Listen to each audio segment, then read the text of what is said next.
जय हिंद साथियों, स्वागत है आपका अपने यूट्यूब चैनल वीआईपी टेक्नो में।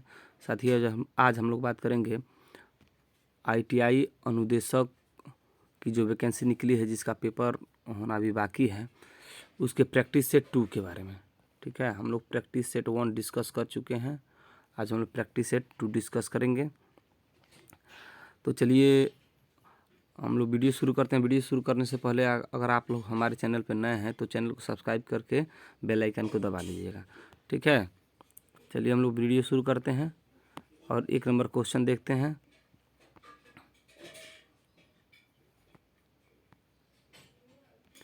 देखिए, पहला क्वेश्चन इसमें है, identify the correct tense in the following sentence. ठीक है, जो नीचे सेंटेंस दिया गया है उसको बताना है कि कौन सा टेंस है ये। तो पहला ये है, he said that he was going to ate it. ठीक है, तो देखिए ही सैड है that he was going to.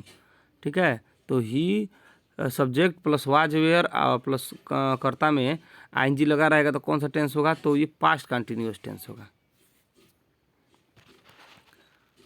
ठीक है साथियों, पास्ट कंटिन्यूअस टेंस। चलिए अगला हम लोग 2 नंबर क्वेश्चन देखते हैं कि the plurals of bureau is. Bureau का प्यूरल क्या होगा? तो यह ब्यूरोक्स व्यू है, ब्यूरोक्स, सब मीनिंग अलग अलग है। ठीक है, चारों को आप लोग देख लेंगे। तो देखिए इसमें सही होगा, जो ऑप्शन सही होगा वो होगा ऑप्शन सी, BUREAU यक्स, ब्यूरोक्स। ठीक है, तो इसका बहुवचन ऑप्शन सी होगा। ठीक है, चलिए अब हम लोग 3 नंबर क्वेश्चन देखते हैं। Which of the following sentence is in present perfect continuous tense. नीचे जो भी सेंटेंस दिए गए हैं, 4 सेंटेंस, तो वो उसमें से कौन सा प्रेजेंट परफेक्ट कंटिन्यूअस टेंस है? तो ए है, I was making cakes. B है, I have been making cakes. और सी है, I had been making cakes. और डी है, I will be making cakes. तो देखिए प्रेजेंट परफेक्ट कंटिन्यूअस टेंस तो वो होता है subject plus have plus been plus क्रिया उसमें आईएनजी। ठीक है, तो ये इसका बी ऑप्शन सही होगा, I have been making cakes. ठीक है, और तीसरे का बी ऑप्शन सही होगा। चलिए अगला हम लोग देखते हैं, 4 नंबर क्वेश्चन हम लोग देखते हैं कि identify the correctly punctuated sentence from the following option. तो ए है, while I was cooking the baby her brother and the cat were sleeping. B है, while I was cooking the baby her brother and the cat were sleeping. Same है, बस इसमें कामा का, full stop का, ठीक है, इसी सब का अंतर होगा, या कैपिटल लेटर का, स्मॉल लेटर का, यही सब अंतर होगा। तो देखिए पंक्चुएटेड सेंटेंस को, करेक्टली पंक्चुएटेड सेंटेंस को हमको चुनना है। तो अच्छा सी ऑप्शन भी देख लेते हैं, while I was cooking the baby, यहाँ पे कामा है, her brother and the cat were sleeping. और डी है, वाइल आई वाज कुकिंग, देखिए यहाँ पे इसमें कामा है, the baby her brother and the cat were sleeping. तो इसमें सही होगा कि वाइल, देखिए डी ऑप्शन सही होगा, वाइल आई वाज कुकिंग। यहाँ पे कामा है ना कुकिंग के पास, यानी कि खाना बनाने के दौरान ऐसा हो सकता है। The baby her brother and the cat were sleeping. Baby उसका भाई और बिल्ली सोए थे। ठीक है, तो वाइल आई वाज कुकिंग, यहाँ पे कामा होना चाहिए। बाकी देखिए सब में अलग अलग, वाइल यहाँ पे फर्स्ट वाले में वाइल के पास कामा है, सेकेंड वाले में कहीं कामा वामा नहीं है, third while I was cooking the baby, यहाँ पे कामा था। ठीक है, तो ये सब गलत है, डी ऑप्शन इसका सही है। ठीक, 5 नंबर क्वेश्चन है, punctuated the following sentence correctly. Sentence क्या है? I like all thing good and bad, beautiful and अगली, डार्क एंड ब्राइट। ठीक है, अब देखिए इसमें भी कामा ही लगाना है, कामा लगा देना है, और कहाँ कौन सा कामा रहेगा, ठीक है, इसी के अनुसार ये सेंटेंस सही करना है। तो आई like all thing good and bad, अब देखिए यहाँ पे बैड के पास कामा है। ब्यूटीफुल एंड अगली, यहाँ पे देखिए यहाँ पे ऊपर छोटी बिंदी और नीचे कामा है, ठीक है। डार्क एंड ब्राइट, यहाँ पे देखिए आई like all thing good and bad, यहाँ पे कामा है। ब्यूटीफुल एंड अगली, यहाँ पे कामा है। डार्क एंड ब्राइट, ठीक है। C I like all thing good and bad, देखिए यहाँ पे डबल कामा, ऊपर बिंदी है, नीचे कामा है। ब्यूटीफुल एंड अगली, फिर यहाँ पे भी कामा है। और डार्क एंड ब्राइट, ठीक है। चलिए डी ऑप्शन आई लाइक ऑल थिंग, यहाँ पे कामा है। Good and bright, beautiful and अगली, डार्क एंड ब्राइट, ठीक है। तो इसमें क्या करना है आपको, फॉलोइंग सेंटेंस को करेक्ट करना है, माने यानी कि पंचुएटेड करना है, ठीक है। तो 5 नंबर का जो ऑप्शन, ये आप ध्यान से अगर देखेंगे तो ये जो बी ऑप्शन है, बी ऑप्शन आप देखिए यहाँ पे है, यही सही है। I like all thing good and bad, ठीक है, comma beautiful and ugly, comma dark and bright, full stop. तो ये 5 ऑप्शन, ये क्वेश्चन नंबर 5 का बी ऑप्शन सही है। आगे हम लोग बढ़ते हैं, 6 नंबर पे आते हैं। देखिए क्यूआर कोड का संक्षिप्त रूप है, ये इंग्लिश का 5 क्वेश्चन हो गया।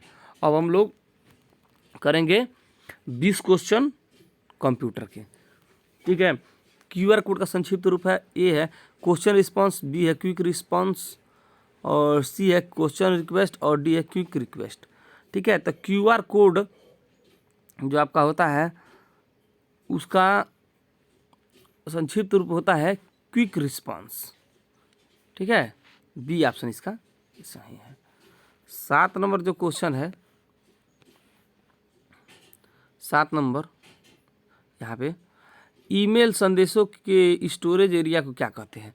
ईमेल संदेश जो आते हैं वो कहाँ पे स्टोर होते हैं, उस एरिया को हम क्या कहते हैं। तो ए है फोल्डर, बी है डायरेक्टरी, सी है मेल बॉक्स, और डी है हार्ड डिस्क, और सी इसमें से इन्हें कोई नहीं, एक दे दिया है, ठीक है, लेकिन 4 ही ऑप्शन आएगा पेपर में।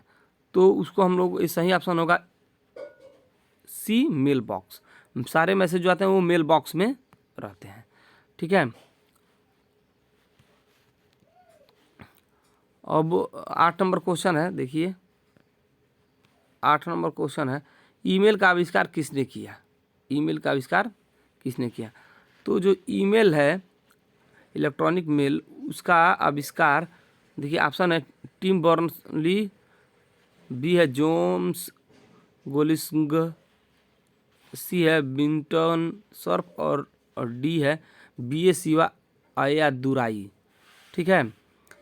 तो आप लोग जानते होंगे कि ईमेल का आविष्कार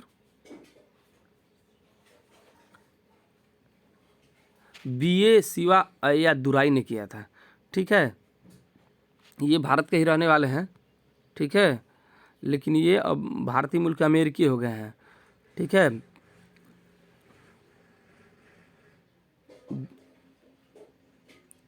उन्होंने जो ये बी शिवा अय्यादुराई हैं, इन्होंने इसका आविष्कार तब किया था जब ये केवल 14 वर्ष के थे।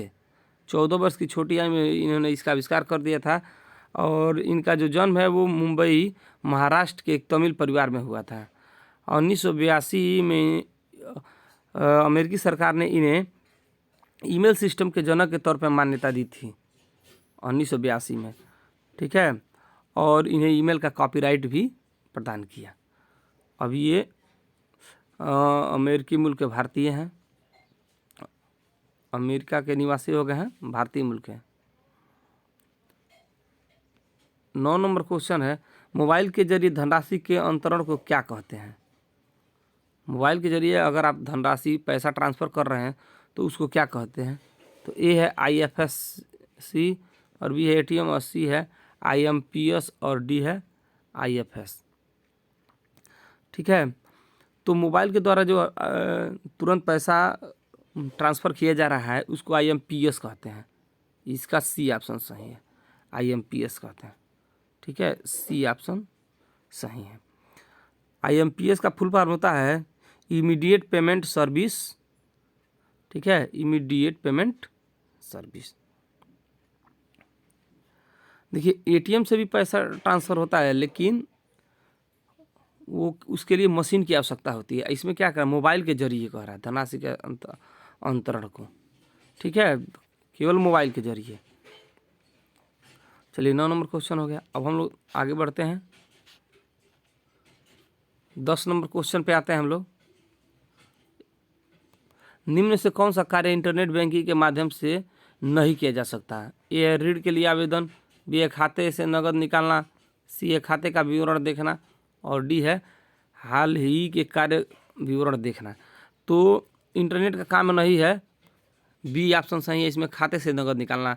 इंटरनेट से आप खाते से नकद नहीं निकाल सकते हैं, बाकी सारे काम कर सकते हैं। ऋण के लिए आवेदन कर सकते हैं, खाते का विवरण देख सकते हैं, हाल ही में कार्य का विवरण देख सकते हैं। अब आपको नकद निकालना है तो आपको एटीएम में जाना पड़ेगा या बैंक में जाना पड़ेगा, ठीक है। अगर 11 नंबर क्वेश्चन, इनमें से कौन सा एक वेब ब्राउज़र नहीं है? ए है क्रोम, बी है फायरफॉक्स, और सी है सफारी, और डी है लिनक्स। तो जो लिनक्स है वो वेब ब्राउज़र नहीं है, बाकी सब वेब ब्राउज़र है, ठीक है। 12 नंबर क्वेश्चन है, MS एक्सेल 2016 में निम्नलिखित फार्मूला का क्या परिणाम आता है? जो MS एक्सेल 2016 है उसमें अगर इक्वल टू मीन छोटे कोष्टक में यहाँ पे देखिए 10, 20, 30, 40, 50 अगर डालेंगे, ठीक है, तो उसमें रिजल्ट आएगा क्या आएगा? चलिए ऑप्शन ए है 40, बी है 50, सी है 10, और डी है 20। तो इसमें रिजल्ट आएगा सी 10, ठीक है। 13 नंबर क्वेश्चन है, MS एक्सेल में टेक्स्ट का डिफ़ॉल्ट संरेखण है। MS एक्सेल में टेक्स्ट का डिफ़ॉल्ट संरेखण क्या होता है, कहाँ होता है? तो चलिए देखिए, ए है बाएं, बी है दाएं, सी है बीच में, और डी है जस्टिफाई, ठीक है। तो MS एक्सेल में टेक्स्ट का डिफ़ॉल्ट संरेखण कहाँ होता है? तो ए ऑप्शन इसका सही है, बाएं होता है, ठीक। चलिए 14 नंबर क्वेश्चन देखिए, जब माइक्रोसॉफ्ट एक्सेल 2016 लॉन्च किया जाता है तो निम्न में से कौन सा टैब डिफ़ॉल्ट रूप से सक्रिय होता है? ए है डेटा, बी है फार्मूला, सी है होम, और डी है व्यू, ठीक है। तो इसमें सही ऑप्शन है सी होम। आगे हम लोग देखेंगे 15 नंबर क्वेश्चन, सिलेक्ट किए गए टेक्स्ट को पूर्णतः बड़े अक्षरों में परिवर्तित करने के लिए आप चेंज केस बटन को क्लिक करेंगे और फिर क्लिक करेंगे, ठीक है। तो ए है अपर केस, बी है अपर आल, सी है कैप्स लॉक, और डी है लॉक अपर, ठीक है। तो इसमें होता है अपर केस, इसका सही ऑप्शन है। सिलेक्ट किए टेक्स्ट को पूर्णतः बड़े अक्षरों में परिवर्तित करने के लिए आप चेंज केस बटन को क्लिक करेंगे और फिर क्लिक करेंगे तो अपर केस में बदलेगा। 16 नंबर क्वेश्चन है, फाइल खोलने के लिए शॉर्टकट क्या है? शॉर्टकट बहुत पूछेगा, ठीक है, बहुत इंपॉर्टेंट है, 1, 2, 3, 4 पूछ सकता है। तो Ctrl+A, बी है Shift+O, और सी है Alt+O, और डी है Ctrl+O। तो फाइल खोलने के लिए जो शॉर्टकट की होता है वो होता है सी, Ctrl+O। इसका सी ऑप्शन सही है, ठीक है। 17 नंबर क्वेश्चन है, माइक्रोसॉफ्ट वर्ड एक उदाहरण है। ए है एप्लीकेशन सॉफ्टवेयर, बी है सिस्टम सॉफ्टवेयर, सी है डाटाबेस, और डी है ऑपरेटिंग सिस्टम। तो माइक्रोसॉफ्ट वर्ड जो होता है, ठीक है, वो किसका उदाहरण है? तो एप्लीकेशन सॉफ्टवेयर का उदाहरण है। ए ऑप्शन इसका सही है, एप्लीकेशन सॉफ्टवेयर। 18 नंबर क्वेश्चन है, कंप्यूटर पर केस की गई फाइल को फाइंड और लोड करने के लिए निम्नलिखित में से किस विकल्प का प्रयोग किया जाता है? ठीक है, जो फाइल सेव की गई है तो फाइल और ढूंढने के लिए और लोड करने के लिए किस विकल्प का प्रयोग करेंगे? तो देखिए, ए है क्लोज कमांड को सिलेक्ट करना, बी है न्यू कमांड को सिलेक्ट करना, सी है सेव कमांड को सिलेक्ट करना, और डी है ओपन कमांड को सिलेक्ट करना, ठीक है। तो ओपन कमांड को सिलेक्ट करेंगे, ठीक है। 19 नंबर है, टास्क और डिफ़ॉल्ट रूप से डेस्कटॉप के खाली स्थान भाग पर स्थित होता है। किस भाग पर स्थित होता है? दाईं ओर, राइट, बी है शीर्ष टॉप, और सी है बाईं ओर लेफ्ट, और डी है तल। ठीक है, तो टास्क बार डिफ़ॉल्ट रूप से डेस्कटॉप के कहाँ पे सेट होता है, तो ऑप्शन डी सही है, तल बॉटम पर। ठीक है, बॉटम वाले हिस्से में यानी तल में। ठीक है, तो इसका डी ऑप्शन सही है। चलिए हम लोग आगे बढ़ते हैं और देखते हैं और सारे क्वेश्चन देखते हैं। यहाँ पे देखिए 20 नंबर क्वेश्चन है, विंडो के किस हिस्से में फॉरवर्ड और बैकवर्ड बटन होता है। ए है मेनू बार, बी है टाइटल बार, सी है नेविगेशन पेन और डी है एड्रेस बार।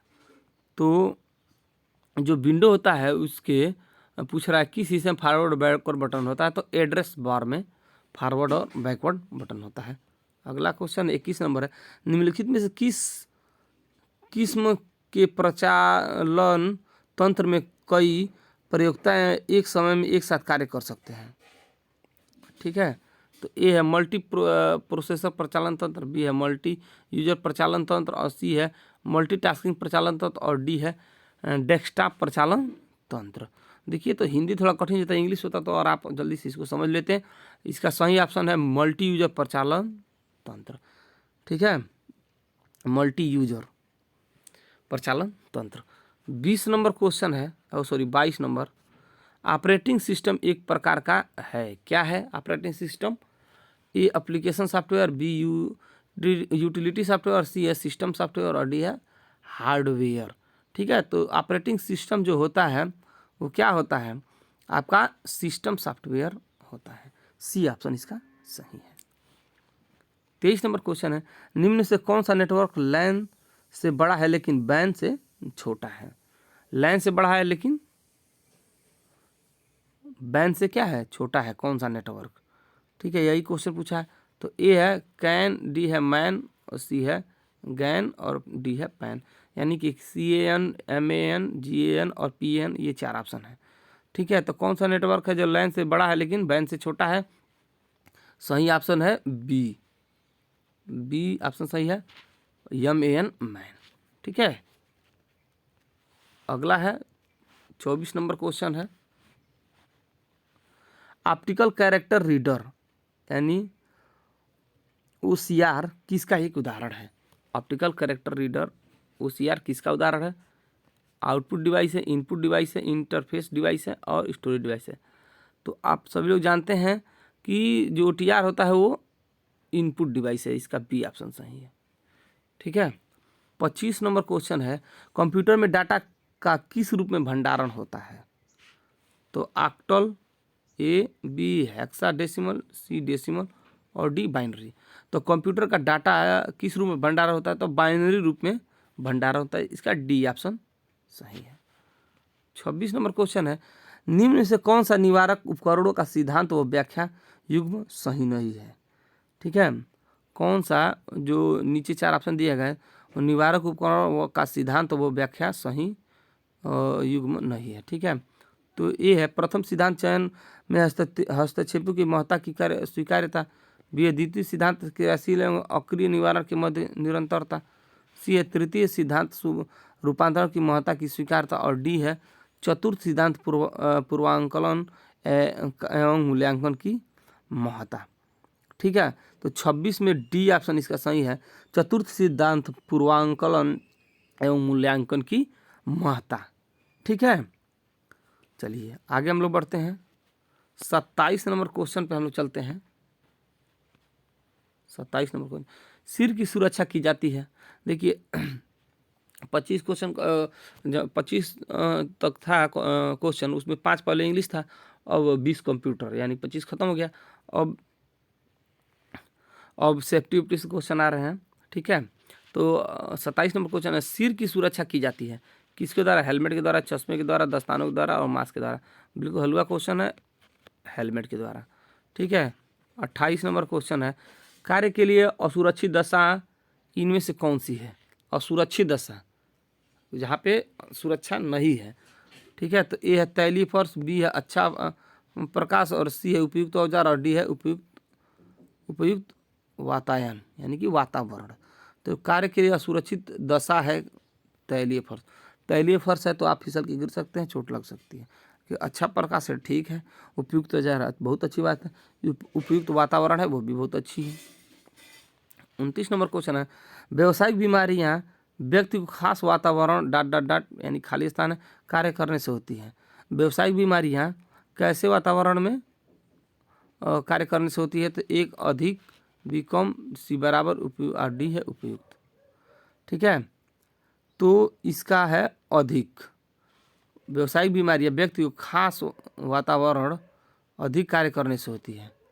खासकर जो व्यावसायिक बीमारियां हैं वो खास करके व्यक्ति को अधिक वातावरण में खास वातावरण अधिक कार्य करने से होती है। ठीक है, तो इसका ए ऑप्शन सही है, अधिक कार्य करने से होती है। 30 नंबर क्वेश्चन है आपका, पहले ही खाली स्थान दे दिया है यहाँ पे, के कारण व्यावसायिक बीमारियाँ होती है। किसके कारण व्यावसायिक बीमारियाँ होती हैं? ये है कामगार स्वास्थ्य, बी है कार्यस्थल वातावरण, सी है हाइजीन, और डी है मौसम। ठीक है, तो इसका सही ऑप्शन है बी, कार्यस्थल वातावरण। ठीक है, जो कार्यस्थल वातावरण के कारण व्यावसायिक बीमारियां होती है। कार्यस्थल पे कैसा वातावरण है, गंदा वातावरण है तो बीमारी होगी। ठीक है, तो इसका बी ऑप्शन सही है 30 नंबर का। आगे हम लोग बढ़ते हैं 31 नंबर पे, प्रदूषण रसायन और धुएं में अधिक रहने से हो सकता है। क्या हो सकता है? देखिए खाली स्थान है, से खाली स्थान हो सकता है। ए फेफड़ों का कैंसर, बी निमोनिया, सी त्वचा का संबंधी रोग, और डी बहरापन यानी कि बहरापन। तो प्रदूषण रसायन और धुएं में अधिक रहने से ए ऑप्शन सही है, फेफड़ों का कैंसर रोग हो सकता है। 32 नंबर क्वेश्चन है, कार्यस्थल पर ऊंचा और लगातार शोर उत्पन्न कर सकता है।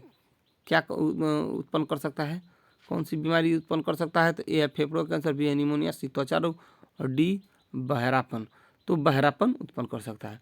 अगर ज़्यादा शोर आप लगातार सुनेंगे तो आपको बहरापन का शिकायत हो सकता है एक स्टेज के बाद। 33 नंबर क्वेश्चन है, ऊर्जा पिरामिड खाली स्थान होता है। सदैव उल्टा, ए बी कभी भी ऊपर की ओर नहीं, सी सदैव ऊपर की ओर, और डी कोई विकल्प सही नहीं है। तो देखिए ऊर्जा पिरामिड वो सी ऑप्शन सही है, सदैव ऊपर की ओर रहता है। ठीक है, जो ऊर्जा पिरामिड है वो सदैव ऊपर की ओर रहता है। 34 नंबर क्वेश्चन है, भारत में निम्नलिखित में से कौन सा जैव रिजर्व वलय नेटवर्क और बायोस्फीयर रिजर्व में शामिल नहीं है? ए है सुंदरबन, बी है मन्नार की खाड़ी, और सी है नंदा देवी, और डी है कार्बेट। तो इसमें सही ऑप्शन है डी कार्बेट। ठीक है, 35 नंबर क्वेश्चन पे हम लोग चलते हैं। क्योटो प्रोटोकॉल खाली स्थान से संबंधित है। किससे संबंधित है Kyoto protocol? Tax haven, B सीमा पार आतंकवाद, सी नाभिकीय परीक्षणों पर प्रतिबंध लगाना, और डी है जलवायु परिवर्तन। ठीक है, तो क्योटो प्रोटोकॉल जो है वो जलवायु परिवर्तन यानी जिसका डी ऑप्शन है, जलवायु परिवर्तन से संबंधित सम्मेलन होता है। ठीक है, जो क्योटो प्रोटोकॉल सम्मेलन तो होता है वो जलवायु परिवर्तन से संबंधित सम्मेलन होता है। 36 नंबर क्वेश्चन है, कार्यस्थल पर महिलाओं का यौन उत्पीड़न रोकथाम निषेध और निवारण अधिनियम 2013 व किस अधिनियम संख्या है? ठीक है, तो ए है 14, बी है 37, सी है 32, और डी है 9। तो इसका ए ऑप्शन सही है 14। अगला क्वेश्चन हम लोग देखेंगे 37 नंबर, निम्नलिखित में मजदूरी में शामिल है। ए है यात्रा भत्ता, बी है पेंशन, सी है भविष्य निधि में दिया गया विधान, और डी है उपरोक्त सभी। तो इसका उपरोक्त सभी। 38 नंबर क्वेश्चन है आपका, थोड़ा हम लोग ऊपर कर लेते हैं। 38 नंबर क्वेश्चन है, कर्मचारी प्रतिकर अधिनियम की किस अनुसूची व्यावसायिक रोगों की सूची का उल्लेख है? किस अनुसूची में व्यावसायिक रोगों की सूची का उल्लेख है? ए है अनुसूची 1, बी अनुसूची 2, सी अनुसूची 3, और डी है अनुसूची 4। ठीक है, तो 38 का ए सही है अनुसूचित 1 में। 39 नंबर क्वेश्चन है, कर्मकार प्रतिकर अधिनियम 1923 की किस धारा प्रतिकर की राशि निर्धारित करने का प्रावधान किया गया है? ए है धारा 4, बी है धारा 7, सी है धारा 8, और डी है धारा 9। ठीक है, तो इसका भी ए ऑप्शन सही है धारा 4। अगला है 40 नंबर क्वेश्चन है, कर्मचारी राज्य बीमा अधिनियम 1948 कब लागू हुआ? ए है 31 अगस्त 1948, बी है 30 अगस्त 1948, सी है 1 अगस्त 1948 और डी है 11 अगस्त 1948। सही है 31 अगस्त 1948, ऑप्शन ए सही है। चलिए आगे हम लोग बढ़ते हैं नेक्स्ट क्वेश्चन की तरफ। 41 नंबर आपका क्वेश्चन है, निगम द्वारा उस तारीख से जिसको अभिदाय शोध हो जाएगा तो कितनी अवधि के बाद कोई आदेश पारित नहीं किया जाएगा? एक है 3 वर्ष, बी है 5 वर्ष, सी है 2 वर्ष और डी है 7 वर्ष। ठीक है, तो इसका सही है ए है 5 वर्ष। ठीक, अगला है, कोई भी नियोजक कर्मचारी को उस कालावधि के दौरान पदच्युत नहीं कर सकता, यानी पद से हटा नहीं सकता। किस कालावधि के दौरान? तो यह है बीमारी प्रसुविधा के दौरान, बी है प्रसूति प्रसुविधा के दौरान और सी है ए और बी दोनों के दौरान और डी है कभी नहीं। तो इसमें सही ऑप्शन ए और बी दोनों है, बीमारी प्रसुविधा के दौरान और प्रसूति प्रसुविधा के दौरान, इस दौरान वो किसी कर्मचारी को हटा नहीं सकता है। 43 नंबर क्वेश्चन है, कर्मचारी भविष्य निधि और विविध प्रावधान अधिनियम 1952 की कौन सी धारा कुछ नियोक्ताओं को भविष्य निधि खातों को बनाए रखने के लिए अधिकृत करने से संबंधित है? तो ये है धारा 16, धारा बी है धारा 14, सी है धारा 13 और डी है धारा 18। तो इसका सही ऑप्शन है धारा 16।